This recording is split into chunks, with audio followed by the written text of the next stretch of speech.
What's going on, everyone? It's Mike back again, and I'm absolutely over the moon tonight because the guy we've got on today, Andy, Evertonian through and through, good man. He knows a lot. He knows a lot about this sort of area that we're going to be discussing today, and obviously how it's easy to change a life potentially, or potentially give someone a second opportunity when the going gets tough for some people. So, Andy, we're going to talk about obviously stem cell donation. Obviously, it's come to light lately with Gary Stevens, and just want to introduce yourself and a little bit of your background. Yeah, as you said, my name's Andy. I'm a season ticket holder at Everton, and I've been for as long as I can remember. Me and the kids go to game every week. In terms of why we're here tonight, obviously people have seen in the news that a genuine, and I don't use the word lightly, but a genuine Everton legend, Gary Stevens, and he has to go down as that because that era. I was lucky enough to be there and be part of that. That era have to go down as legends because otherwise, I don't know who's going to be a legend. So to read on the website that Gary's lad, who's only 3, has leukemia, and in his case, and in most cases, to be honest, when people have leukemia, the only resort is a stem cell transplant. Can't even get it out. Used to be what people would think of as a bone marrow transplant, but I think the name was putting lots of people off. Yeah, well, yeah, and hopefully we can sort of get rid of some of them fears today. Absolutely. And obviously, a few years ago, Everton got involved. In 2015, there was a case with Finn. You've told me. Yeah, young Finn McEwen. Yeah, so do you want to share a bit about that to everyone? Yeah, coincidentally, I happened to go to school with Finn's mum, and I couldn't believe it when I seen the news. It was through her Facebook page, to be honest. Couldn't believe it when I seen the news that Finn was unwell, and then as time progressed, obviously it became obvious that he needed a stem cell transplant, and he needed to find that from a stranger. Despite having, I think he's got 3 siblings, none of those or his mum or dad were a match for him, and that's actually quite common. More often than not, people who have leukemia or aplastic anemia or whatever their illness is, they'll require a match from a complete and utter stranger. Now, the science side of that, I really don't understand how that can work, but with Finn, Everton got involved and they kindly hosted a number of donor drives where people invited to come along and give a saliva sample to join the register, and then hopefully one of them could then go on to be a match either for Finn or for somebody else. Now I know from being involved with that, I know Finn did eventually find a perfect match and has since gone on to make a full recovery.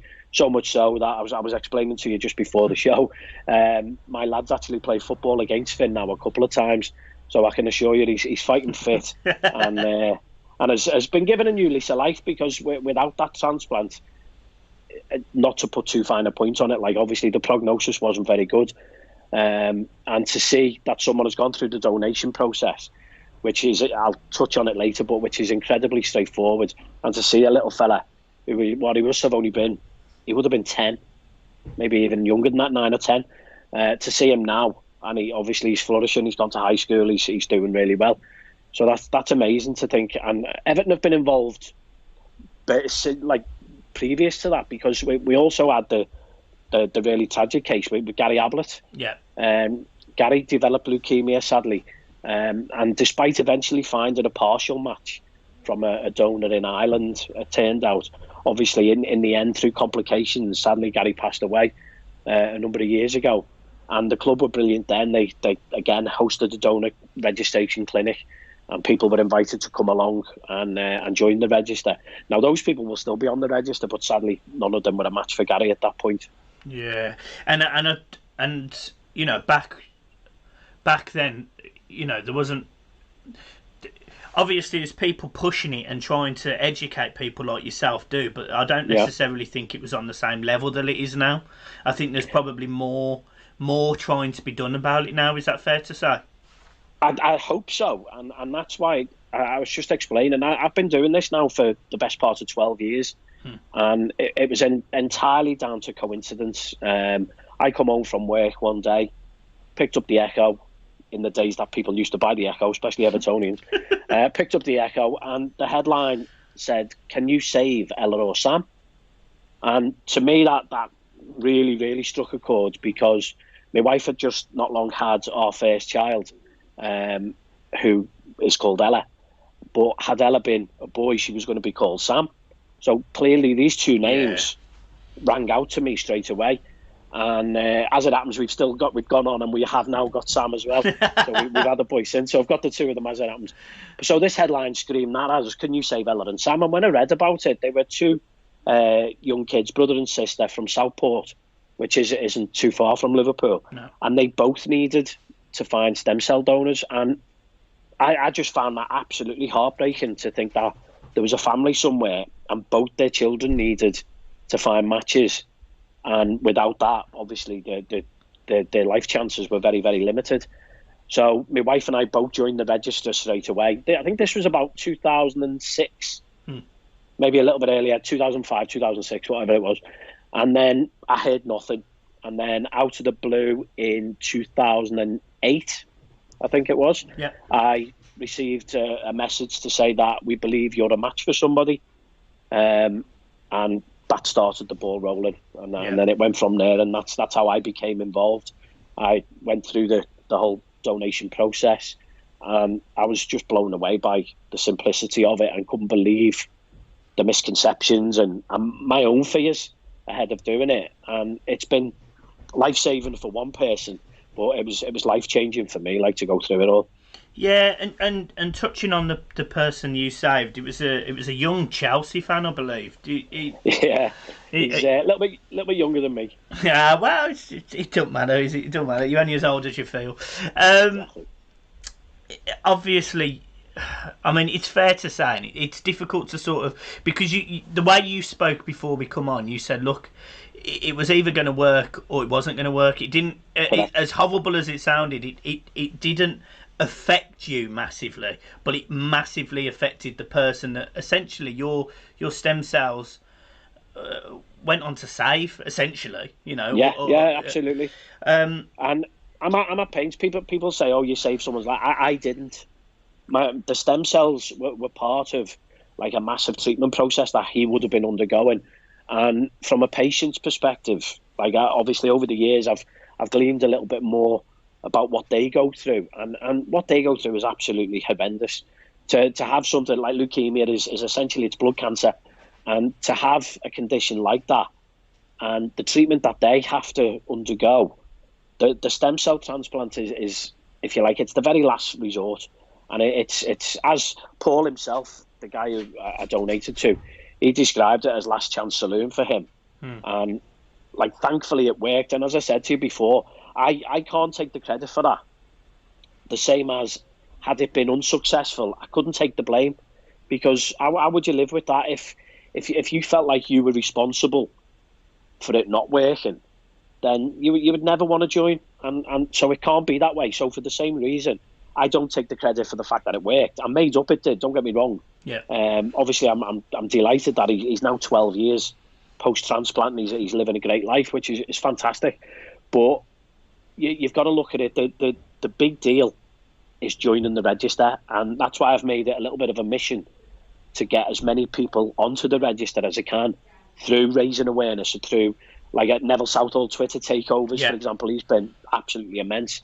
In terms of allowing me the opportunity to just let people know how easy it is. And that's really why we're here tonight. And, well, let's just go straight into it. How easy is it? What do people have to do? Okay, so to join the register, it's a quick trip onto one of two websites. So if you're lucky enough to be under 30, you're going to go to anthonynolan.org. Yep. And you fill in a short questionnaire, like a medical questionnaire, if you like. And then they will send you out some saliva swabs, and you're going to swab the inside of each cheek for 30 seconds each. Pop it back in the envelope, it goes back in the prepaid, and it goes back to them, and they will then do what the magic that they do, whatever it is they do at their end, and then you'll receive notification that you're on or off the register. I'm assuming you'll be on it. The same applies, the same process if you're between, you can go between 18 and 55. Okay. So certainly if I was joining now, It definitely wouldn't be with Anthony Nolan because I'm far too old. But a charity called DKMS, so it's dkms.org, they recruit new donors up to the age of 55. So exactly the same. You go on, fill in the medical questionnaire, assuming you're eligible. They will send you the swabs. You swab them each side, like I said, explained before, pop it back in the post, and then you're on the register. And then the process then, if there's a patient, such as Gary Stevens, young lad, if there's a patient searching for a match, all registers worldwide, all databases are searched. So you don't need to join two, you don't join more than one. You join the one charity, and all registers are shared. They share their database. If you're found to be a suitable match, they'll contact you, and you then, certainly in my case, I was required some blood samples then, so that further tests could be taking place. I was lucky that my wife's a nurse, so she was able to take my bloods, and we popped them back in the post off to London or wherever it was they went to. In most people's cases, I'm guessing you just go to your GP. Yeah. They take the bloods, small blood sample, and off it goes. Now, a lot of people, I'm scared of needles, and I hear all that. You're scared of needles, but the vast majority of people I see have either got piercings or now certainly tattoos. Yeah. Now, I'm not brave enough to get either of those. I'm really not, because they certainly a tattoo, they hurt for a long period of time. Yeah. Okay. If you're getting a needle, the needle goes in. It doesn't continue to hurt. It's not like a painful process. The needle goes in, the blood's taken, it comes out, and that's it. It's dead straightforward. So, if you're a match, they'll get in touch and they'll arrange a medical for you. So in my case, I was asked to go down to London for it. So I went down to Great Ormond Street to a place called the London Clinic, and it's all funded. Your wages are taken care of if you're off work, everything like that's taken care of. So off I went. I had a great medical down in London. Everything was fine. So in the run up, in the 4 days running up to the when the donation is going to take place, your bones produce your stem cells. Your stem cells are like, they're pure cells which can go on to do whatever job is required in your body to fight infection or disease. So the bigger bones in your body produce your stem cells. They're like a stem cell factory, if you like. So in the 4 days leading up to it, you're given an injection of, I guess it's like a hormone, for want of a better description, and it makes your bones work a little bit harder to produce excess stem cells. Yep. So over 4 days, my body has got stem cells it doesn't need. It's got extra. Yep. So then on day 5, you go to wherever you've been nominated, whether it's London. I know they now do donations in Sheffield as well. So you'll go to wherever it is that you've been asked to go. And the excess stem cells that your body has produced will then be removed. Now, in 9 out of 10 cases, they removed a method called PBSC. And it just means peripheral blood stem cell. That's all. It's not complicated. What it means is a bit like giving blood. Yep. A needle in one arm, the blood comes out, it passes through a cell-separating machine. The magic stem cells are removed into a bag, and then the rest of the blood product is returned through a needle in your other arm. So you're sat on a bed, however you want it, in a nice chair, however you choose. You've got your both arms, needle in one, needle in the other, blood out through the machine. They withdraw the magic that they need, and then the rest of your blood's returned through a needle in your other arm. So you're never without anything. You're never in pain. You never, and it goes on a while. It can take, in some cases, maybe up to about 4 hours, and that's what happened with me. And I've been on record. I've said before, the most painful parts, there was 2. One, they made me watch Test cricket because that's all that was on. And that was painful because I'm really not a cricket fan. And the other one, and anyone who waxes, I nearly said any women who wax, but there's enough fellas doing it now. Anyone who waxes, I take my hat off to them, because obviously you've got a needle in your arm, it's held on by some plasters. Yeah. And at the end of the day, when they wanted to take them off, and you've got hairy arms, that was the worst bit. So for watching cricket and having the ears pulled out your arms by a plaster, that was it. And to think that this bag of cells then left the bed, went off with a motorcycle courier, and were taken to a patient who was critical. Let's not beat around the bush. And now 12 years on, he's alive, and I've met him. I've met his mum and his family and everything. It's bonkers, and I was just shocked when it all became obvious to me how easy it was. It's a no-brainer for me. Yeah. Why people wouldn't join? But if nobody's told you, or if you've not got a reason to join, I don't know. Like I had that headline with Ella and Sam, and having kids, I think that it gives people a different perspective on life, I suppose. And I think that was the one for me. And you need someone to prick your conscience occasionally, or give you a reason to do something a little bit different. And hopefully people seeing these stories, and people like Gary Stevens, because he is a hero to many people, certainly my age anyway. Yeah. It's, I suppose, to the younger generation now, it's a bit like, imagine it was, I don't know, Tim Cahill or Big Dunk or someone like that, God forbid. Anyone of the current era. It's that equivalent to us. And I think something like that, it might just bring it home to people how they could potentially help save his life. Yeah, and I think you're spot on, and I think this is why it's so important to do these educational pieces, because, you know, fan channels and you know, community support sort of schemes.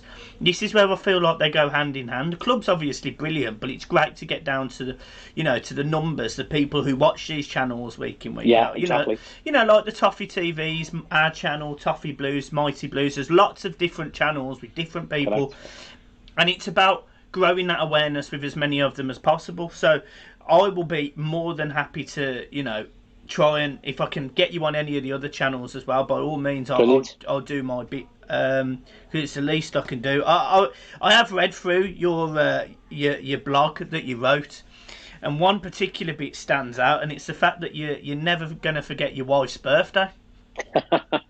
Yeah. She still says I will forget it, but yeah, obviously my donation, it took place on my wife's birthday, and once I'd finished, I then had to travel back from London. Yeah. Jumped a train from Euston, come all the way. Now, in other cases, she could have been with me, but because we'd not long had Ella, we couldn't leave her. So I came back, and it was her birthday, and I was a little bit tired. You've been down in London. I've sat for obviously a few hours giving some blood. But she was like, are we going out? And I was like, if you can get a babysitter, we are, of course we are. And that's exactly what we did. We went out for a meal, went and had a few beers, enjoyed her birthday. And for a couple of days afterwards, I guess I was a little bit, I knew I'd done something, a little bit tired. Yeah. But I was back in work Monday. And back then I worked at Vauxhall's on the production line. So I was back doing a manual physical job on the Monday. I haven't donated. I think it was on the Friday I donated. So it was, as I say, no lasting effects whatsoever for me, except this. And I'll spend a lot of time trying to convince other people to find out for themselves what I want to do. I don't want to confuse anyone or blackmail anyone. What I want them to do is go, do you know what? I'll have a look at that, and then go on, find out for yourself, think of it, and if it's for you, do it. Sign up. If you think I'll do it just because he played for Everton and it made me feel better, don't do it if you're not 100% going to go through with it. If you were to get that message, because you won't know who you're going to donate to. If you've joined the register and then in 3 years' time you get a text or whatever it is that they use now to let you know, then you've got to be prepared to go through with it. Because imagine it was yourself and you're the patient, and your doctors say to you, we think we found you a match. Imagine that feeling. Imagine how your family would feel. And then they contact the match, and the match says, oh, what? No, I'm not doing that. I only done it because some lads on the Blues or whatever, some lad was telling me there was an Evertonian, he was doing this, he was on Toffee TV, he was on the Blues Boys, he was on whichever channel. I just done it for that. I don't want. That's what I don't want, because imagine someone not going through with it, because that's like it's a potentially a death sentence you're giving someone by saying, oh no, that's not for me. So I want people to understand it and be informed and understand the importance of it. And it has to come from them, not from me. I'm here just to say, look, please have a look at it. It's dead easy. Don't be scared of it. If you've got a tattoo, Christ's sake, you've been through however long that takes. That hurts. This hurts as the needle goes in, and then it stops hurting. and then you sit there for 3-4 hours. Then it hurts when the nurse rips off the plaster, I'll give you that. But other than that, and then you come away thinking, I wonder what's going to happen. And then it was 6 months before I then heard, I got a message saying, because it's anonymous, all I knew was my stem cells had gone to a male over the age of 16. That's all I knew. Yeah. And it was 6 months later, I received a message to say that the transplant had all gone through, and at that point, the patient was doing well. Brilliant. So that was brilliant to hear. And then it was just over 2 years later, I got a card. And again, we were still at the stage where we were anonymous. And it just said, Dear donor, I'm now 2 years and 4 months post-transplant, I think it was. I just wanted to touch base sort of thing and say thanks for what you've done. And then eventually we exchanged details and we arranged to meet. And as I say, that stranger then became Paul. I think he was 36 or 38 at that time. Yeah. Once we met, and I've been down. I've met his wife. She's been up. They've been to Goodison. First thing they've done when they come up, come up. Yeah, come up. They were treated in inverted commas to an Everton Aston Villa game. We won, yeah. No, we drew. I think it was 2-2, but we didn't get beat, more importantly. Mm-hmm. But then we were treated by Everton a few months later to the last game of the season. And it was the one when Jermaine Beckford... Oh, Chelsea. I was there, yeah. Yeah, we were treated to that, so I made the most of that, obviously, when he scored. I still remember sitting next to Paul saying, when Beckford picked it up and he went to run, I said, don't worry, he's got no pace. And he just kept going and going, and he got the bobble off John Terry, and he kept going and going. And I'm going, go on. And then sure enough, obviously he scored. But that was all captured, that on BBC News. Yeah. And I think I may have over-celebrated it a little bit. Well, it was the fact that, if I'm not mistaken, I'm sure it was Seamus Coleman got a red card in that game. And we actually beat I don't know. I actually think we beat them with 10 men. I don't remember the red card, but we definitely did win 1-0. Yeah, that was, funny enough, that was the first game me and my girlfriend went to together. So obviously, I'd been going for years, but that was the first game that I took my missus to, and I mean, it was a hell of a goal to witness. I mean, it's one of, sort of, in my 28 years of being an Everton fan, it's certainly in the sort of top 20 goals that I can remember. Yeah, I think it's got to be, yeah. I think for most fans it has to be, because we don't have many, do we, where they pick it up on the edge of our box and no. and run. It doesn't happen very often. And I think you got a bit of luck in there as well, but you make your own. If you're going to take that chance, you make your luck, don't you? Yeah, exactly.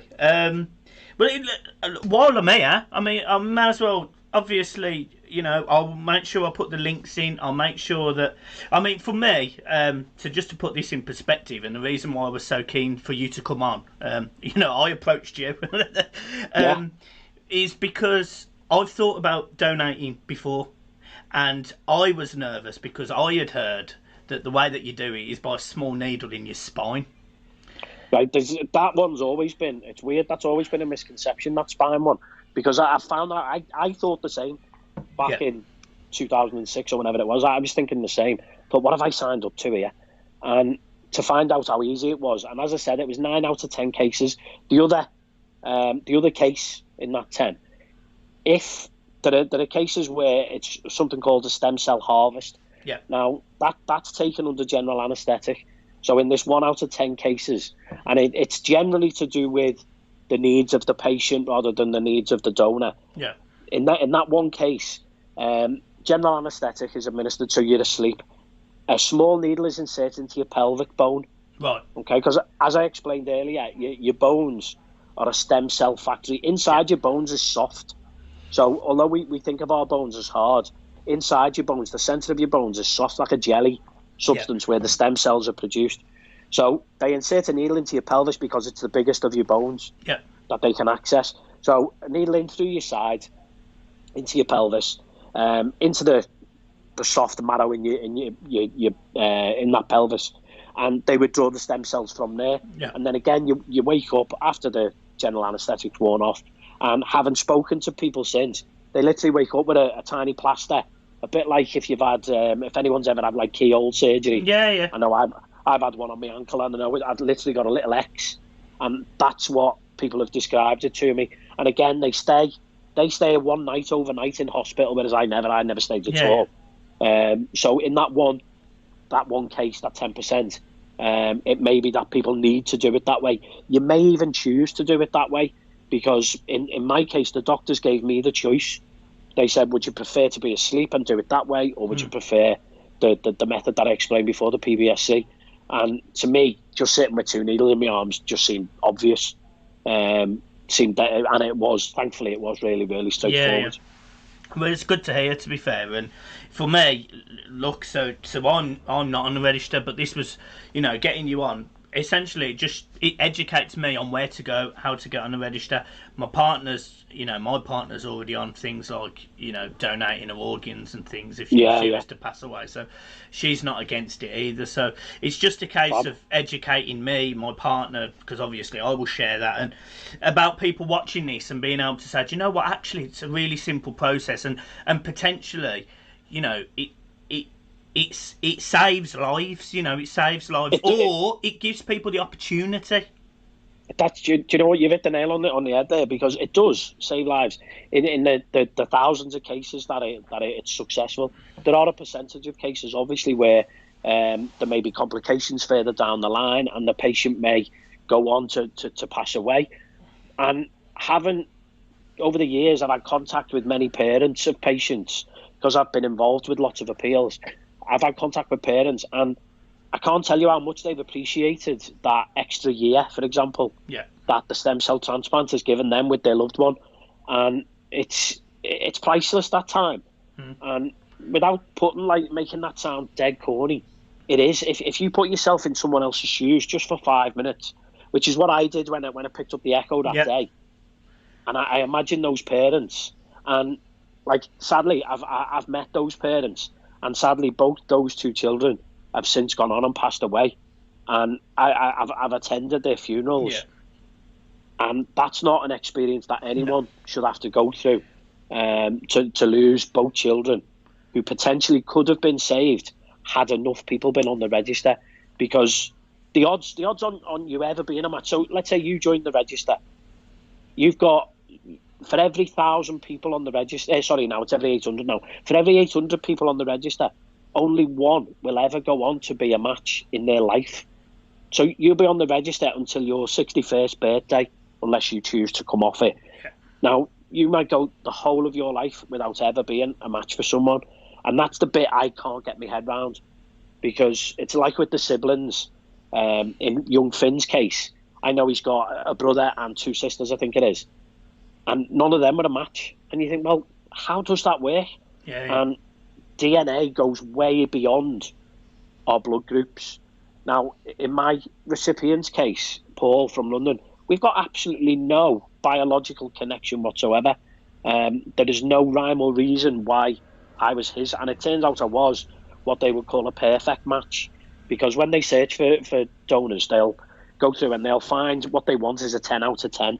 If you imagine your DNA scorecard, if you like, being like a paint chart, and it goes from sort of neutral, and then it gets darker and darker, and then the other side gets lighter and lighter. What they want is that 10 out of 10 where it's bang on, bang in the middle.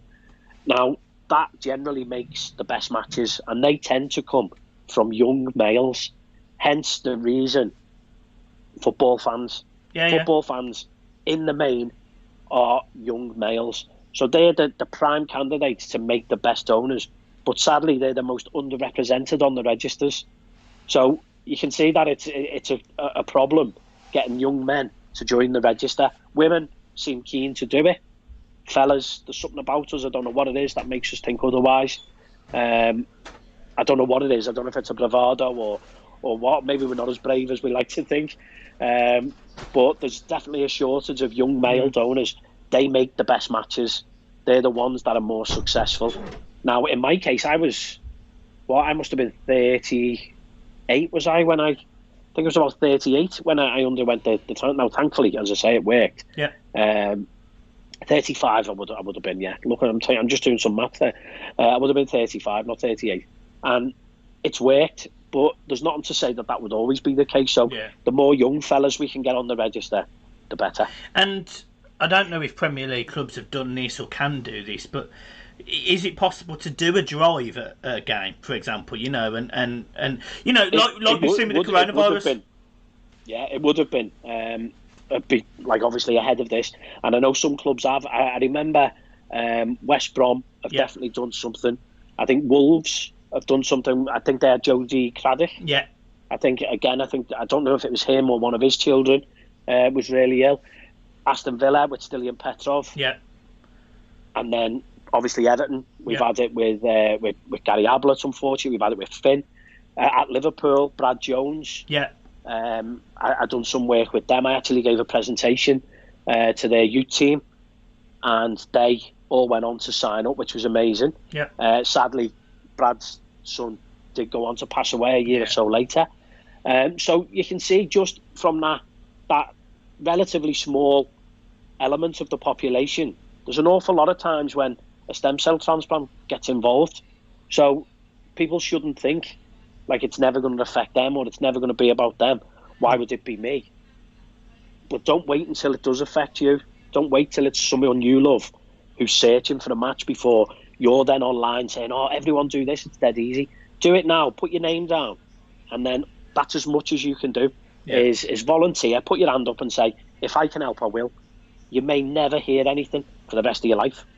If you're one of the lucky ones, as I was, you may then go on to donate. And if your stem cells are fortunate enough to go through that process, and if it works, brilliant. If ultimately it didn't, that's no reflection on you. You've done all you can by signing up. Yeah. So for me, that's the key: getting people to be aware of it, making an informed decision to join the register. That's the big deal. And then after that, the rest of it is down to good luck, science, and various other things. I don't know what people want to believe. I think it was down to me giving my little bag of stem cells a kiss and saying nil satis nisi optimum as they left. I completely agree. That is literally what happened. That's exactly what happened. I gave them a little kiss. I wished them good luck, and they went in a box, and there was a motorcycle courier was literally waiting at the end of the bed, and off they went.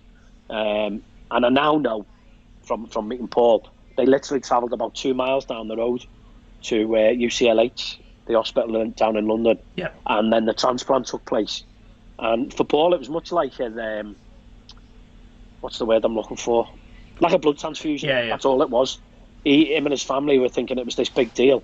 And he was literally hooked up to the bag of cells. And then they were inserted. And as I say, here we are now, 12 years on. And when you go and meet someone's mum, and she's like, you can imagine how grateful she was.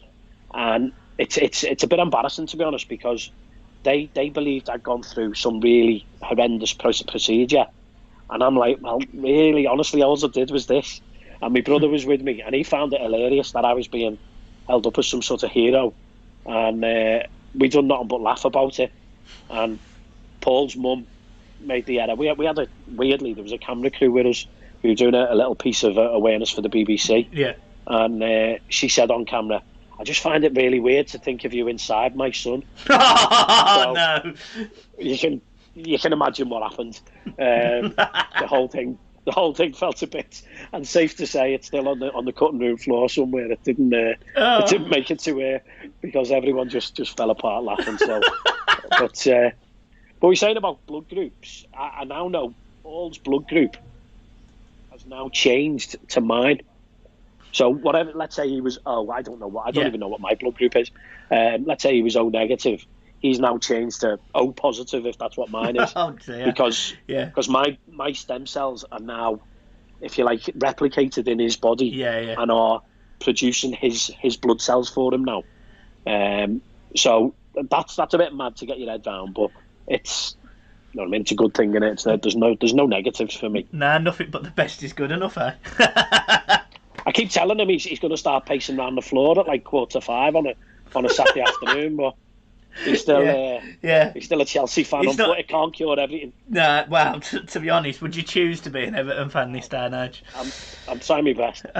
So yeah, I mean, look, make sure obviously that you go and give Andy a follow on Twitter. I've I'm interrupting you there, but there's another part. I've recently set up Blues versus, I think it comes up as at Blues v Cancer, but it's Blues against blood cancer, and I've only set it up recently. I don't know why it's taken me all these years, to be honest. And it's Blues against blood cancer, but it's not exclusive. Look, if you've got Reds in your family, as we all have, if you've got, they're as eligible and as able as the rest of us. It's Blues against blood cancer because Neville Southall has allowed me access to his Twitter, and because they're the people who I follow on Twitter. I don't have loads of Liverpool followers. I certainly don't follow anything to do with them, so I've got no audience there, have I? So it's pointless me trying to capture it. So, but having that network of Evertonians, whether, no matter what club you are, there could be Villa, there could be Birmingham, it could be anyone. If you've got that little network of your own, people that you have a similar belief to, and you've got a similar passion to, and if we can touch on each other's and rely on each other, then it creates that little bit of a buzz, and hopefully we can get loads more and get people involved. And there'll be people who are too old, and if you're too old, tell your grandkids, tell your kids to get their kids. It can snowball from one person. It certainly has in my family, and I've got a cousin who made it to the second stage of the process. She was thought to be a match. After her bloods, she was still found to be a match, but it hasn't gone any further as yet. But had I not done this, she wouldn't know anything about it. She wouldn't be on the register. And it can snowball, and you never know how many people. On Thursday night, I took over Big Nev's Twitter for a couple of hours, and I've had a message from Anthony Nolan to say that after 8 o'clock on Thursday night, they had 37 new registrations. Brilliant. Now, I don't know how many people joined with DKMS as well the same night. I haven't heard from them yet. But there's 37 people who, again, if they tell, it's a bit like that R rate that we've all heard about with COVID. If they can tell 3 people, and they tell 3 people, and then that's that sort of snowball, that ripple effect that I would hope to achieve. And the more people we get on, the more matches we can make, the more lives it saves. Absolutely. It's a simple enough equation. Absolutely. And I mean, for me, it's blown me away how simple it is. You know, it's very rare that I sit here and I'm speechless, and but I am, because it's a very simple process. It doesn't appear to be particularly scary at all. Not at all. You know, as someone who was scared to donate, well, I've got a tattoo on my arm. You can't see that. Everyone knows I've got a tattoo on my arm, and you know, it's little things like saying to me, well, the 8 hours I was sitting on a chair having my tattoo is a lot worse than the 4 hours I'd be hooked up to a machine. 100%. You know, the only things that I think I'd struggle with is potentially needing a wee at some point during it, and that was a battle. Yeah. my nurse offered to help with that. No. Seeing him, you definitely wouldn't have allowed. He was fantastic. A South African guy called Grant. That's why we had cricket on. It was England against South Africa, and he made me watch the cricket, and then offered to help when I needed a wee. And I was like, do you know what, Grant? I'll persevere. And as I say, the ripping off at the plasters at the end was embarrassing to think that how painful that was. So anyone who goes through waxing, hats off to you, because it's not for me. Same with tattoos. As much as I'd probably love a nice Everton one, but no chance. I'm not going through the pain. No, it's fair enough. So, look, I think we've touched. I think there is nothing else we can add to that, apart from to everyone who's watching this, everyone who subscribes to me personally, who followed my old Network Michael D account. There was 10,000 of you. All of the people that follow us now, me, John, the Blue Boys Network as a whole.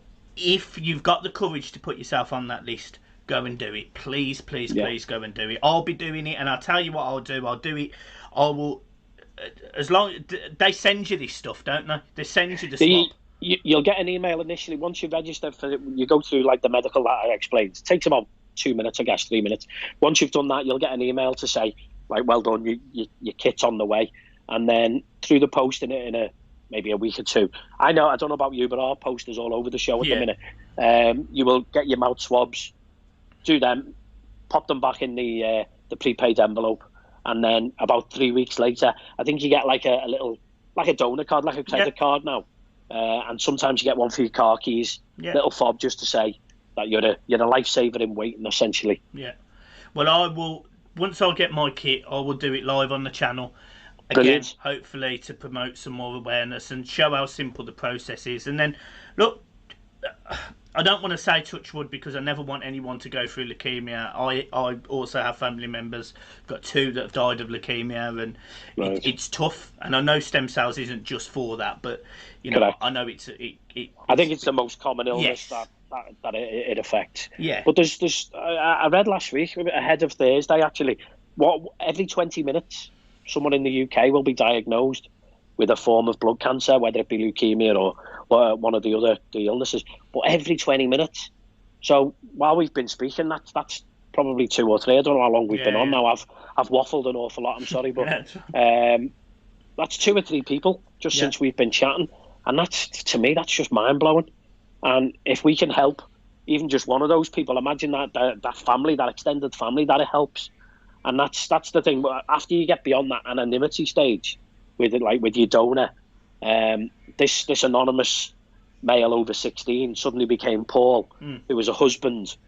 I then meet the wife, and then I've been and met his mum, his dad, his sister, her children. So Uncle Paul is alive and it's that human side of it. Yeah. That I think if people realise the little that you have to do. You're not put to any expense or anything like that at all at any stage. All your costs are taken care of. It just, as I say, it's incredibly easy. And at a time like we've had, the year that we've had, where we've lost thousands of people before their time, I think if we can help 1 or 2, then I think we owe it to ourselves to do it. Absolutely. Very quickly then, let's just very quick. I know you've got the game on. Very quick. Let's move on to Everton.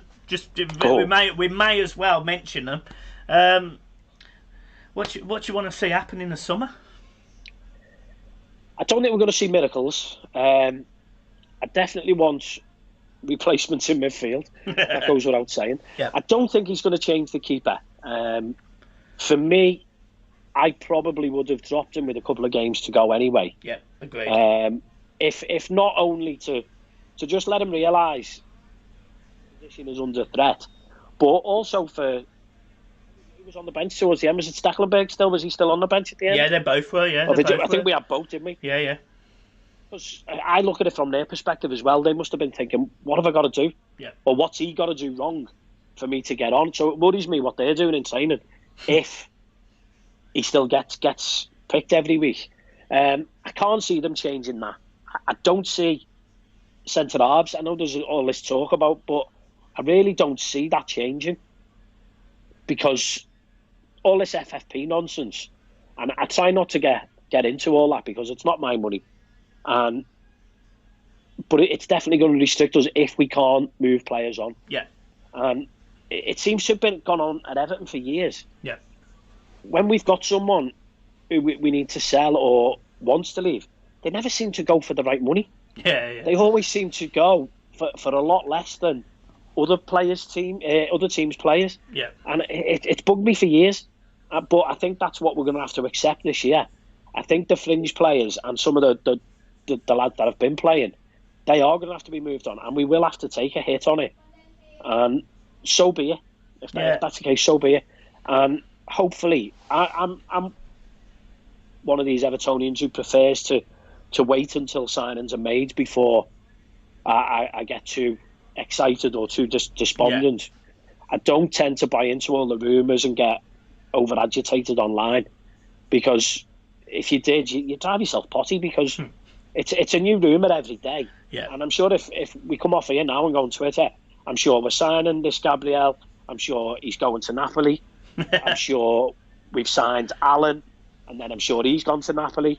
It's just the same stuff regurgitated over and over again. Yeah. And I get fed up of it. And we pay the likes of Ancelotti and Brands, I don't know, 5-6 million quid a year, because let's be honest, they know more than any of us. Yeah.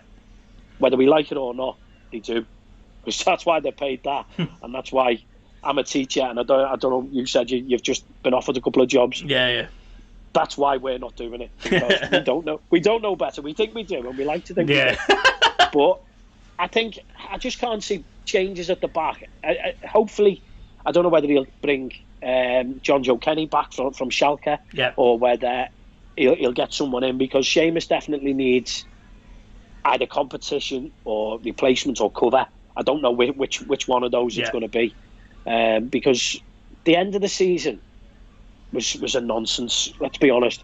All this play behind closed doors and teams coming out of different dressing rooms and everything competitive, apart from the derby, everything competitive was taken out of it. Yeah, I do think with the right midfielder next to him, I do think Andre Gomez can get back to the player he was before injury. Agreed. I was a bit gutted at some of the Twitter reaction he was getting since the lockdown, since we resumed after lockdown, because forget lockdown, he was returning from one of the worst injuries I've seen live at Goodison. And people just seem to go, well, he can't have a free ride. He can't have a free ride, but his foot was facing the other way in November. So before any of this started, his foot was facing backwards. And let's not forget that and think it's going to take the lad a while. And then he's had these behind closed doors games to get some fitness, to get up to speed, and to get his bottle back, because I think that's playing centre midfield. That's got to be a big deal. That and mentally, I think Moise Keane as well, another one. What I'm seeing online from him, the fact that he's working hard in the summer and everything, I'm loving that. But I think, again, in the past, we used to say, players coming from abroad, we used to say, you've got to give them a year or two. Now, we give them an hour or two. They're either world beaten, they're absolutely useless. The truth is, they're all somewhere right in between, I think, for me anyway. And I think that goes for most of our players. Some of them, it's time to go. I think the likes of Tom Davis, as much as I've loved him and I've wanted him to succeed and I've willed him on, I really have. I don't know if it's confidence, I don't know if it's just ability, I don't know what it is, but I think his time at Everton's probably coming to an end. I think with Sigurdsson as well, I don't know what happened with him, but he lost his way big time. Again, confidence, whether he just doesn't care, I don't know. Whether these lads are multi-millionaires, aren't they? They've got no affinity to Everton like we have. We can't pick and choose, but they can go elsewhere. It's a job to them. So I don't know, but there's got to be changes. Centre midfield's got to change, and for me, before we look at centre halves, I'd be looking at right wing, because Iwobi hasn't cut it. He's going to get next season. He's not going to sell him this summer, I don't think. No. He's going to get next season. Walcott hasn't cut it, and Bernard hasn't cut it. So their signings for me that really haven't worked. I think Richarlison obviously is nailed on to either play on the left or play up front if he chooses to go with Moise Keane and Calvert-Lewin. I can't see Calvert-Lewin going anywhere. Richarlison, hopefully he's not going anywhere. That'd be a disaster. Yeah, totally about it. But right midfield, that right side of the attacker, I don't know who that's going to be. And then you've got to get an Idrissa Gana Gueye type. Yeah. Someone inside in midfield to do the ugly stuff, really, for the likes of Gomez. I think we've seen it in one of the games towards the end. Someone else was, I don't know who played in centre mid next to him, but Gomez was allowed to get further forward. It was Sheffield United. It was Sheffield United away. Yeah, and he started spraying balls like we'd seen previously. And if we can do that, great. And I love the look of Anthony Gordon as well. Yeah. So it's not all doom and gloom, but a bit like I touched on, I don't think we're the worst, but we're certainly not the best. And that applies after a big win or after a big defeat. Yeah. The truth is, we're somewhere bang in the middle, and that's not good enough. No. It really isn't. I said about like Neville Southall, for example. I haven't had the chance to speak to him online privately, and talk to him about a couple of things. I'm watching Howard's Way. Anyone who's watched that, if you haven't, there's something wrong with you, because what comes out of that in all that team is that inner belief that they had amongst each other, and that spirit that they had, And if you haven't got that, then jog on. We don't need you. I had the pleasure of meeting Mark Higgins, and a lot of people forget Mark Higgins was captain of Everton during the best season, the Bayern Munich season, when we won the Cup. He was actually the captain, but was out injured, and obviously Ratters took his place. But I've met Mark Higgins, and I had a chat with him about the dressing room, and he said, if you couldn't cut it in the dressing room, you couldn't cut it on the pitch. He said that was the barometer. If you could stand up for yourself and show that battle in the dressing room, then the players respected you and they trusted you on the pitch. And that comes across, if you watch Howard's Way, that comes across from, you've got Reedy and Van den Hauwe and Sharpie talking about Andy Gray. You've got them talking about it. And you see it in the performances. You see it where they're looking after each other. When Bracewell gets crocked by whatever his name was, Kevin, what's his face? No, not Kevin Brock, that was Adrian, the other one. The one, anyway, the lad from Brian Marwood. When he crocks Bracewell, they then went out of their way, season upon season, to exact their revenge, and I love all that. Because I want to see players looking after each other and sticking up for their team and fighting for the shirt. So we need to get a bit of that into the side. And I thought with Idrissa Gueye, I know he wasn't everyone's cup of tea, but for me, he won the ball back generally high up the pitch. Not on the edge of our box anyway. He'd win it back higher up the pitch. That puts the other team on the back foot. That gives freedom then to the likes of Richarlison and that to get forward and do some damage. And I think it was that we were missing. We just weren't winning the ball back. There was no ball retention. And we were constantly under pressure. That makes your centre-halves look rubbish. Because they think we're in possession. Suddenly we give it away. And we're exposed, aren't we? Yeah, I mean, again, you're spot on. I'll tell you what, I've got a place for you on this channel. You can replace John. Look, Andy, look, I'm going to say thank you ever so much for coming on. Thank you. Thanks for having us. I know I've waffled a bit, and I apologise for that. But don't apologise. It's absolutely brilliant to have you on, and anything I can do, the channel can do, John can do, brilliant. We absolutely will. This will go out on Sunday, so everyone who's watching now, you already know it's Sunday, but before, I'll make sure that everyone knows about this. After, I'll make sure everyone knows about this. And if we can get other people, other fan channels getting involved, retweeting, if you could ask Neville, for example, because these pieces definitely will be, absolutely help. And, for being someone in that young male generation, I like to think I'm 28, so maybe I still fit into the young male category. You can still get onto Anthony Nolan same way I did. There you go. Hopefully that the people watching relate to me, and hopefully they can, take some information from yourself for coming on and actually having a success story. And it's the same with John. John's going on 60 now. He's not. He's 43, but he looks 65. Getting John on board, and people relating to John as well, because he can go and join. I have wrote down the other website, so I can put it in the link. DKNS. That's it, DKNS. Thank you ever so much, mate. It's been an absolute pleasure. I appreciate it. And if anyone has any questions, or even if you're not eligible, just retweet it, and someone else might pick it up. You never know who reads your tweets. And but if anyone's got questions, obviously get in touch on Twitter, and I'll always answer them as honestly as I can. Absolute pleasure. Thanks very much. Appreciate it. Guys, have a good one. Thank you ever so much for watching, and I'll see you for the next upload. Peace.